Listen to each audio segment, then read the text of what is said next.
most accurate forecast with Alana Brophy, Weather Rate certified 10 years in a row.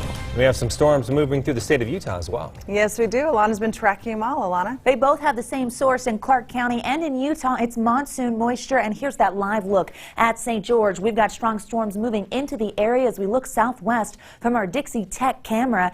Yeah, we're looking at plenty of lightning with that cell coming right over the border of Nevada and Utah. Dark skies down there, temperatures sitting in the low 90s. Those scattered storms are out there throughout the state. We've got to talk about flash flood concerns and warnings that have been in effect, as well as our slightly cooler trend with our temperatures and this monsoon moisture really controlling what's happening as we get through the week. Check out this flooding. This is the Cedar City Enoch area after a strong thunderstorm dropped more than an inch of rain. That's running water and mud, folks. Thanks to Jesse Harris for sharing that. Give you an idea of what they were facing. A flood advisory just expired before the 6 o'clock hour for that area, but we know that was a strong storm that rolled through, and we're still very active. Satellite radar shows us how those storms blossomed in the south, but the West Desert stayed active this morning. We also see it on the eastern side of the state. Let's zoom in, get a little closer on that storm tracker radar, get pinpoint. It's central Utah as well as down south. We jump down to the southern portion of the state. This is not looking nice. Also over I-15 East Cedar City, Panguitch, Beaver, Richfield, Lola, Antimony, all those areas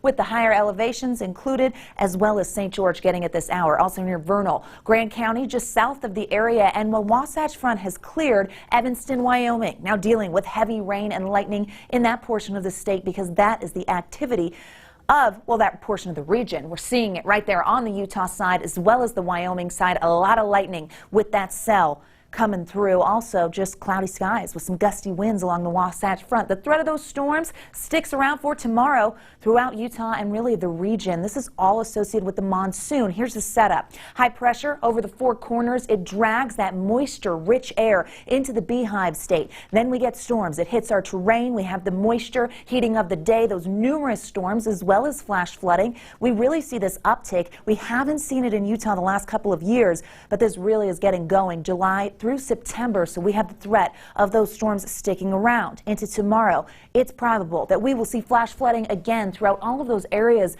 we love to visit. Here's a check on what to expect temperature-wise right now. Clouds in the Salt Lake Valley. We've cooled off and hit the 80s, 84 in Provo, 86 in Logan, 83 in St. George. With this moisture and these clouds overhead, we see those numbers drop. They'll continue to drop into the 80s in Salt Lake for the next couple of hours. Flash flood watch, including central Utah until midnight. Storms, they're back tomorrow. That high funnels in that moisture. We see it over the mountains and the central portion of the state, but we see the chance for isolated storms Wednesday in the north and scattered storms in central and southern Utah. This is going to be one of those weeks that we stay active, so you have to make sure you stay weather aware. Slightly cooler trend along the Wasatch Front with those 90s. Hey, that's close to average. 101 in Moab, 100 in St. George, but you can see that those storms don't go anywhere. Upper 80s in Castle Country, where we've seen those thunderstorms bring in hail. Here's a look at the St. George 7-day scattered storms as we head towards Pioneer Day and the holiday weekend. Just know that potential is there. The Wasatch Front showing the 90s for the next few days.